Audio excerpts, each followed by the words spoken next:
Welcome to In the Word, a study of the International Bible School lesson. Join us as we learn from area professors and teachers as they bring you their thoughts and knowledge of the study of the Sunday School lesson for today. Now, here is today's program. Good day to you all. Welcome to In the Word, our lesson from the International Sunday School series. Dr. Roberts and I are glad that you've joined us, and we hope that you'll find this second lesson from the Gospel of Luke as interesting as we have. Right. The printed text includes a small section about the call of the fishermen disciples from the Gospel of Mark. Mark chapter 1. Right, before we get back into chapter Luke, to the chapter 14 of Luke. And this same calling story is going to be studied again in just a few weeks. Lesson 5. In this series. So what we've decided to do is postpone any treatment of this short Mark passage until then. And we'll get into Matthew. Yeah, I hope that doesn't confuse any of the teachers who listen to our lessons. But we'll recommend kind of postponing that because this very same incident will be addressed again very soon. So we're going to focus our attention on Luke chapter 14, that part of the printed text, and we'll find ourselves in the same section of Scripture as we were last week. Chapter 14, a little further into the chapter. Let's remind folks who may not have seen our last lesson just where we are in the Gospel of Luke here. It's part of the emphasis from chapter 9, verse 51, where Jesus steadfastly set his face toward Jerusalem. Mm-hmm. And even though we would think, if you're on a highway, it's a direct line. Yeah. It was not a direct line. It was what we would almost think of zigzag, but it was, the destination was there and was always in mind, that the cross was coming. Yeah. So when it says he set his face to go to Jerusalem, he did not make a beeline for Jerusalem. Right. He could have gotten there very quickly, actually. But this is a journey of months, maybe even over a year. But the point, as you say, is Jesus' mental destination and ultimate destination is very much in his mind. Mm-hmm. And this passage that we're studying from Luke 14 today is fascinating because it shows his attempt to put the cross centrally in the thinking of his disciples as well. Mm-hmm. They didn't pick up on it very well, I don't think, but he's trying to make the cross a destination. Yeah, the title for this lesson is Call to Sacrifice, where the previous lesson was Call to Serve. And the emphasis here is recognizing this is not just a lark. Yeah, we're on a mission with a goal that's costly. Right. Now it is a mission, and it does involve a journey. And the goal is one thing, the destination is one thing, but the dynamic is another thing. The dynamic is following. Mm-hmm. And that we have to remember that's the key. It's not just the cross. It's not just the sacrifice. Right. As you mentioned in our conversation as we were preparing to talk through this lesson, Jesus isn't just trying to create a martyr complex among his disciples. I'm headed to the cross, you're headed to the cross. Carry your cross. Yeah, it's not just a suffering life, it's toward a purpose of following him. It does involve sacrifice. We're not diminishing that. But the overarching goal is to follow Jesus every step of the way, including the steps that involve suffering, persecution, even perhaps death. Yeah. Well, we had a lesson just previous to this, also from chapter 14, where Jesus is talking about reaching out to the marginalized, and in between that lesson and this lesson, he's told another story about a banquet. As Jesus tells a lot of parables that involve meals, because a meal was such a central thing sociologically for them. He talks about someone who gives a banquet, and then people accept. They say they'll come, and then they'll back out. Right, and have all kinds of excuses. Right. Back in those days, before modern communication, you had to give people warning way in advance of an event. It's interesting that recently there's been a trend of engaged couples sending a postcard, save the date. Right. It is similar to that, isn't it? Yeah. So way in advance, months in advance, maybe more than that, you tell people to save the date, and then you later send out a more detailed, specific invitation, right? And they were not so calendar conscious or watch conscious as we are, that they would tell the exact date or exact time. But the approximate time, and then when the word came, this is it. Yeah, and then you were expected to come right away. And I have a little sympathy for the people who backed out. Sometimes when an event is way off in the future, you think, yeah, I'd like to go to that. That sounds good. Right. But when it comes right down to it, oh no, I've got so much going on now, I've committed myself to. So at any rate, so people did back out, and then the parable goes on to say that the person throwing the banquet tells the slave to go out and bring in the poor, the crippled, the lame, the blind. The same list we had before. That same group. Yeah. And they have been invited, and then he says, well, go out into the roads, far afield, and compel people to come. Yeah. Some people interpret that parable as suggesting that not only should we invite the needy, who maybe don't come to mind at first, to the kingdom, but that we should also reach out to Gentiles. That third group, some people think referred to Gentiles. And unfortunately, that word compel led to some bad evangelistic strategies. Right? Yeah. Yeah. So at any rate, that's a famous parable that comes in between our last lesson and this lesson. But today we're going to start with Luke chapter 14, verse 25. And the passage from Mark that we're leaving out is the calling of the disciples, and it was simply a matter of leaving the fish nets, leaving the job, leaving the family, leaving the boat, and turning to follow Jesus. But the passage that we're really emphasizing from Luke 14 again goes into much more depth about what it means to follow Jesus. And that's what I think we need to look at. Yeah. Well, let's just read this passage then, Luke 14, beginning in verse 25.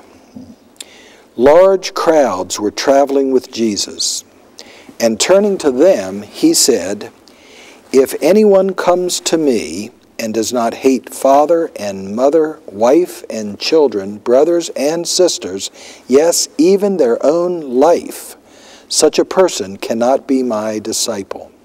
And whoever does not carry their cross and follow me cannot be my disciple.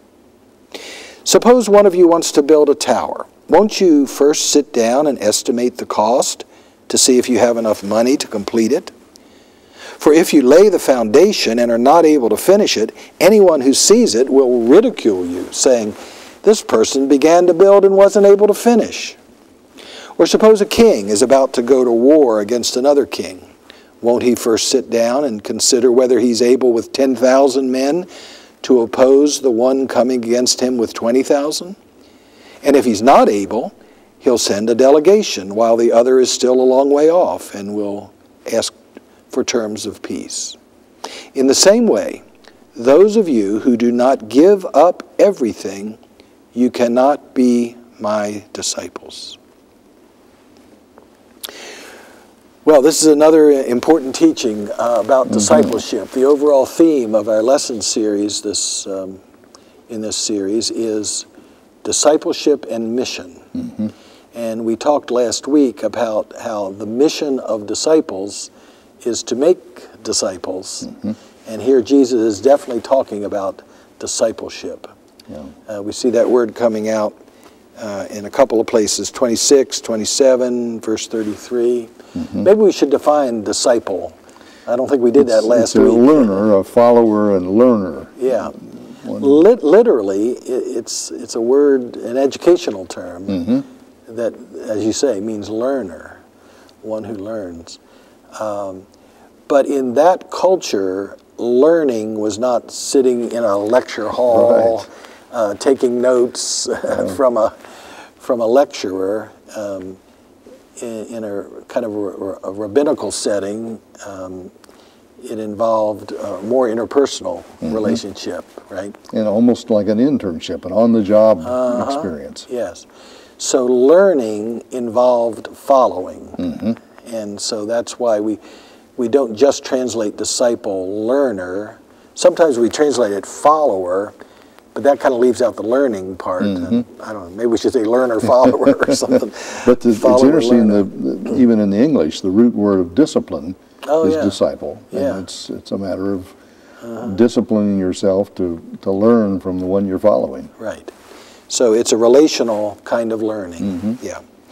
Now the passage in verse 25 starts out with a reference to large crowds. That's an important issue. Yeah, talk to us about that. What's the dynamic there? It appears that the popularity of Jesus has grown to the point where large crowds are following him, and our tendency in our society is to think, go with the flow. You've got the crowds, you've got the people, emphasize what you've got.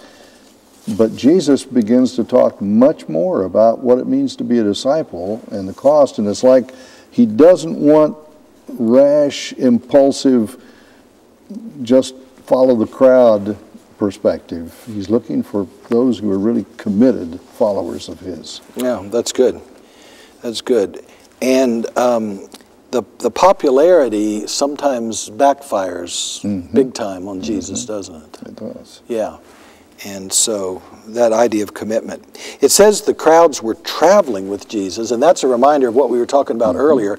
Jesus is on a journey. He's not, like the first year of his ministry, he seems to have been pretty settled in Capernaum up by the Sea of Galilee and just take short trips out from areas. that. Yeah. But now, ever since Luke 9:51, he is definitely on a journey.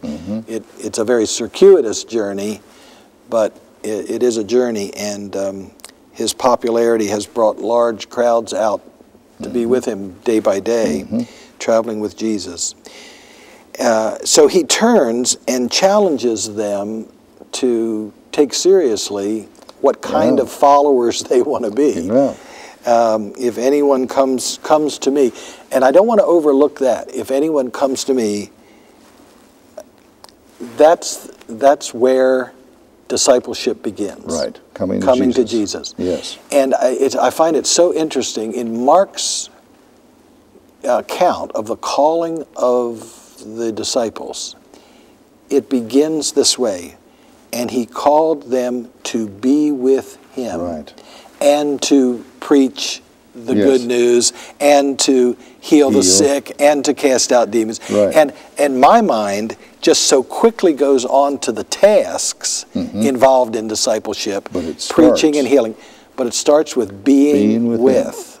And I think that's such a key today. We have a tendency to think that if people will join the church or become a part of the fellowship, that's a critical issue. And it is. We need to be a part of the body. But ultimately, it's following Jesus. It's the commitment to Christ. And it's on that basis that the church, the body of Christ, becomes significant to us. So it begins with a personal relationship and a personal commitment. And then out of that commitment flow the tasks of ministry. And it's true that sometimes we come to know Jesus by being in the body and being in a fellowship where we learn more about him. But ultimately, the substance of our faith has got to be in Jesus. So, Jesus said, if anyone comes to me, he understands that personal relationship is primary, and does not hate father, mother, wife, children, brother and sister, even their own life, such a person cannot be my disciple. And hate is a strong word. Help us with this word hate. Jesus is not calling us to hate, is he? No. We know from the entirety of his ministry that he's calling us to love. And yet, as we look at the relationship with these others compared to Jesus, it's almost as if it were hate. So Jesus is calling us to a primary loyalty to him, Right. which is so overarching and far-reaching in every area of our lives that every other relationship is secondary. And I think somewhat hyperbolically here, so with somewhat exaggerated language to capture our attention, Jesus says every other loyalty, every other relationship is going to feel almost like rejection or hatred compared to the loyal love that you need to show to me. In Matthew's Gospel, chapter 10, he quotes Jesus a similar thing, saying, unless you love me more than these others, you're not worthy to be my disciple. And it's a matter of comparison and recognition that it's got to be ultimately greater to Christ than any other. So here in Luke's Gospel, he uses the hyperbolic word hate to dramatically describe that lesser love that we have for everyone else compared to our love It's interesting for that Jesus. Luke brings in wife and children, where the other Gospels, in quoting what Jesus said, don't mention that. And Luke includes sisters. Yes. Brothers and sisters. Yes. So it's, again, characteristic of Luke. Always includes the women. Right. He always includes the women, Now, not only does he kind of, with exaggerated dramatic language, describe hatred for these other close family members, he includes this teaching of Jesus, even their own life. And I wanted to point out, there are several words for life in the Greek language. This is not the word that means our aliveness. So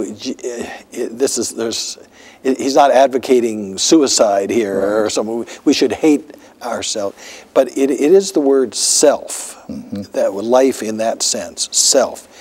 And so self-focus is once again a concern of Jesus. We saw that in the last lesson. We were talking about we need to be other-focused rather than self-focused. Here, a person who is self-focused and has their strongest loyalty to themselves can't really be an effective disciple either. And this seems to be a theme that runs through this section of Jesus' teaching. Cannot be my disciple. Now, verse 27, we learn that just as Jesus has set his face to go to Jerusalem and is living life in the back shadow of the cross, he wants his followers, whoever does not carry their cross and follow carry him. their cross. Now, we have to learn about crosses. We do learn about crosses just through the story of the crucifixion of Jesus. What about the people who were listening to Jesus teach that day? Do they know what's coming? They were very conscious of what a cross was. The Romans used the cross not just as ultimately an execution tool, but also a public control method, so that a person who was condemned to die would carry the cross through the public crowds to go to the place of execution. And it would be obvious this is what happens to people who who violate the kingdom. And so Jesus is talking about carrying a cross, and they knew what he was talking about. Around A.D. 6, there had been a zealot uprising up in Galilee, and there would be a later zealot war in A.D. 66, which brings about a real full-scale war climaxed by the destruction of Jerusalem and the temple. But there had been an earlier one, and A.D. 6, Jesus would have been about 10 years old. And many of the people who were following Jesus were probably his contemporaries, age-wise, and would have been children or teenagers or whatever back during that time. And according to contemporaneous historical accounts, thousands and thousands of Jewish Galileans who rebelled against Rome were arrested and crucified along the roads of Galilee. And the description is that the crosses were were standing thick as, we would say, telephone poles almost on the streets of Jerusalem, on the streets of Galilee, around where Jesus and the fishermen disciples grew up. I mean, most of Jesus' closest followers were Galileans, and maybe many of these crowds were as well. Anyway, I'm just illustrating your good point, they knew what they were, they knew what a cross was, and they had walked beside rotting bodies hanging on crosses, and they had felt the thoroughly intimidating threat of Roman rule and Roman law, I guess, Roman retribution. Yeah, we don't have anything comparable to that in our society. And when people talk about carrying their cross today, they sometimes mean unpleasant situations or tough times. Yeah, I've got a little arthritis in my thumb here. That's carrying my cross. Yeah. Oh, these people knew what a cross was and knew what intense suffering and shame were connected to it. But it's interesting also that in saying, unless you were willing to carry your cross and follow me. Yeah. It's not just having a life of suffering or being a martyr, but it's following Jesus. Yeah. That's the ultimate. Yeah. And that's so important. This passage, this little teaching in 26 and 27 begins with come to me, and it ends with follow me. So whatever else is being talked about, your attitude toward those you love, your carrying of a cross, it's all in the context of an absolute relationship of following Jesus. Yeah. Now, starting with verse 28, he gives two little parables urging would-be followers to count the cost of discipleship, which is a kind of a little side note here. The cost of discipleship. The first one talks about financial cost. The parable does, of building a tower. Well, why would people have built towers in that day? Well, they were used partly for fortresses and defense, but also on farms. They would build towers to watch over their crops and keep away marauders or whatever. Yeah. But it was really just a building project. Yeah. And before you start a building project, whatever it may be, you better make sure you can finish it. Jesus told several parables about thieves coming in and stealing agricultural produce and things like that. So they did actually build these guard towers. But you're right, the fact that it's a guard tower isn't the main point. It's a building project, and he says make sure before you lay the foundation you have enough financial resources to build the tower. And he talks about that shame situation you were talking earlier. Yes, right. At the end of 29, whoever sees your unfinished building will ridicule you, and that's the word or the concept shame. They'll snort at you is the meaning of the word.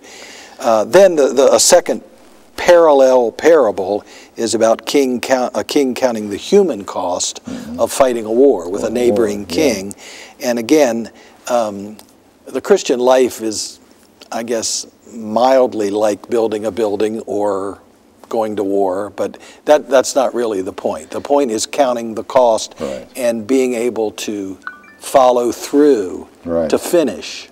And we were talking about Dietrich Bonhoeffer's book, The Cost of Discipleship, which for me was a very influential book when I was in college. It was formative for me as well, and I don't know if it's on people's radar or not, if our viewers know about this book, but Dietrich Bonhoeffer, he was a German theologian and preacher. And martyr. And martyr during the time of World War II, and he finally decided that it was his obligation as a spokesperson for the gospel of Jesus Christ to speak out against Hitler's atrocities. And he was arrested and imprisoned for a long period of time and eventually executed. But the theme of the book is the quote that when Jesus calls someone to discipleship, he calls him to come and die. And that's... But the book, as we were saying earlier, the book isn't just about all Christians need to develop a martyr complex. It's the more positive view of following Jesus. Which is, after all, the climax of Jesus' teaching here in verse 33, where he says, in the same way, those of you who do not give up everything, you cannot be my disciples. There are a lot of negatives there, but the point is the cost of discipleship. The little passage from Mark that we chose to skip over, because we're going to treat it again in a couple of weeks, does talk about giving up things, right? Peter and John, as we'll Peter and Andrew, as we'll see, gave up their occupation. Yeah, they were casting nets. They were casting nets. They were preparing nets.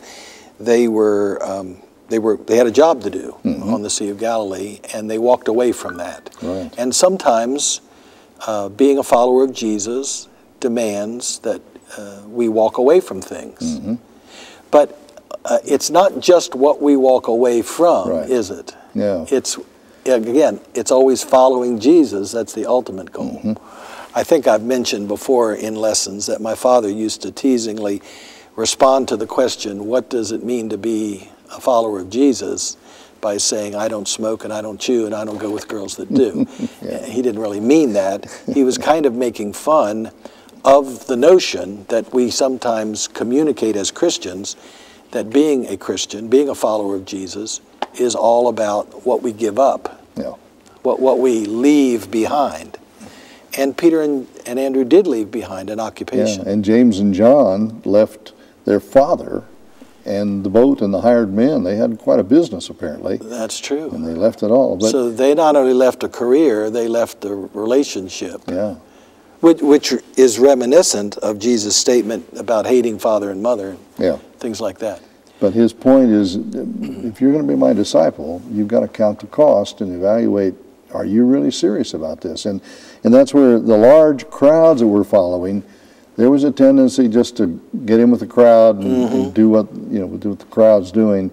And Jesus doesn't want that. Yeah. And as Christians, we've got to make sure people are really committed to Christ, Jesus himself. So when it comes to discipleship, it's one thing to commit yourself to follow Jesus. It's another thing to follow through with Jesus. Right. To follow through. To really keep, there's going to come a time when Peter opposes Jesus' agenda about going to Jerusalem, going to the cross. He opposes it. And Jesus says, it doesn't literally say, get behind me, Satan. It says, go away from behind me. Well, behind me is where a disciple stands. Behind me is where a follower stands. So what Jesus is saying is, if you're not willing to face the cross with me, then you're not ready to follow me.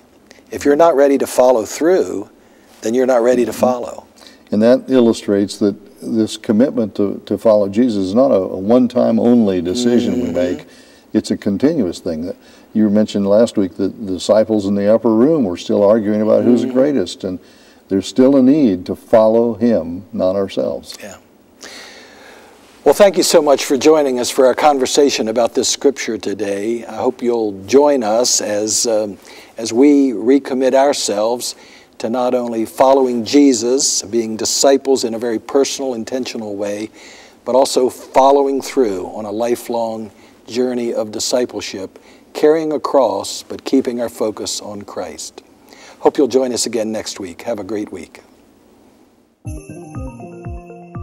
This has been In the Word, a study of the International Bible School lesson brought to you as a ministry of First Christian Church in Johnson City, Tennessee. Our thanks to our teachers that led us for this week's lesson. Join us again next week for another lesson from the International Bible School lesson text. This has been a production of First Christian Church.